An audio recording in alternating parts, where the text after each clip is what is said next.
Assalamualaikum teman-teman semua. Kali ini saya akan menunjukkan cara memisahkan uang usaha dan uang kebutuhan rumah agar bisa tertib nabungnya dan bisa investasi reksadana. Ini adalah pertanyaan dari Mbak Mala Kristina. Dan jika sobat finansial juga memiliki pertanyaan yang sama, bisa simak video kali ini ya. Nah, selama ini saya memisahkan uang usaha dengan uang kebutuhan rumah dengan cara membuka dua rekening yang berbeda ya. Kalau saya, rekening yang saya gunakan itu Bank Jago karena di dalamnya itu kan bisa bikin beberapa kantong sekaligus.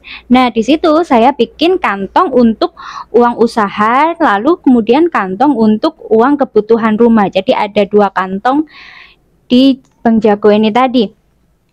Lalu, kalau sudah setiap kali ada pemasukan dan pengeluaran usaha, nantinya lewat rekening atau kantong yang khusus usaha. Nanti setiap awal bulan saya akan memindahkan sejumlah uang yang bisa digunakan untuk kebutuhan rumah. Misalnya, dari keuntungan usaha selama 1 bulan itu saya ambil 4 juta untuk kebutuhan rumah. Jadi saya pindahkan 4 juta ini tadi yang dari uang usaha, saya pindahkan ke kantong kebutuhan rumah.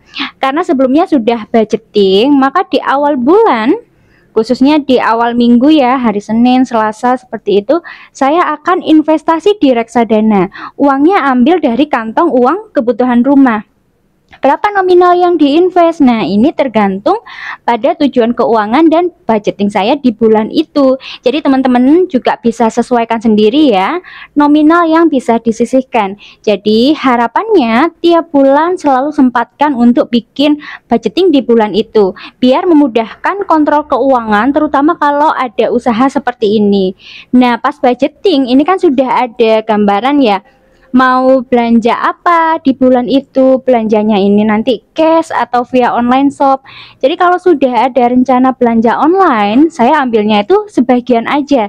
Jadi saya ambil uang di ATM, misalkan dari 4 juta tadi saya ambil 3 juta. Ini untuk pengeluaran keluarga yang sifatnya cash. Lalu yang di rekening Jago, yang kantong kebutuhan rumah tadi, ini digunakan untuk investasi tadi dan juga transaksi yang sifatnya itu non tunai kayak bayar listrik, wifi, BPJS dan belanja online. Nah, seperti itu sih kalau yang saya lakukan selama ini. Jadi tips biar keuangan usaha dan kebutuhan rumah tidak tercampur itu ya seperti cara yang saya sampaikan barusan. Yang pertama, ada dua rekening yang berbeda untuk dua keperluan tadi, untuk usaha dan kebutuhan rumah. Lalu yang kedua, isi rekening atau kantong kebutuhan rumah dengan jumlah pemasukan yang sudah dibuat budgetnya di bulan itu. Lalu yang ketiga, tipsnya adalah disiplin transaksi sesuai kategori. Jadi kalau transaksinya ini untuk kebutuhan keluarga ya silahkan ambil dari uang yang dari kantong kebutuhan keluarga. Begitu juga yang dari untuk keperluan usaha. Nah, ini ambilkan dari keperluan usaha. Jadi tertib seperti itu ya.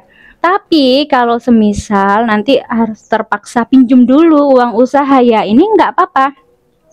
Tetap pakai catatan keuangan keluarga untuk memantau sisa uang keluarga di bulan itu. Misalnya saya pribadi itu kadang masih pinjem uang yang di rekening usaha untuk belanja online. Nah, setelah melakukan transaksi ini kan mesti ada pencatatan harian. Nah, biasanya nanti kalau ada uang sisa itu akan terlihat harusnya uangnya tinggal sekian tapi kok di sini lebih. Nah, lebihnya ini itu adalah uang usaha. Dengan cara ini akhirnya saya itu bisa memisahkan gitu ya, ini uang usaha, ini uang untuk keluarga. Jadi tidak sampai tercampur meskipun nanti ada sempat pinjamnya kayak gitu, tapi nanti tetap akan dikembalikan. Nah, itu sih cara saya selama ini dalam memisahkan uang usaha dengan uang keluarga biar tidak saling tercampur satu sama lain, uang usaha nggak kepake. Nah, kalau tertib seperti ini akhirnya kan uang usaha itu nggak sampai terpakai ya untuk uang keluarga. Jadi di bulan berikutnya ada modal yang bisa digunakan. Ini juga akan lebih memudahkan kita biar bisa tertib buat nabung dan juga investasi. Jadi silahkan dicoba. Kalau nanti misalkan ada pertanyaan terkait konten kali ini, silahkan komen ya. Sampai jumpa.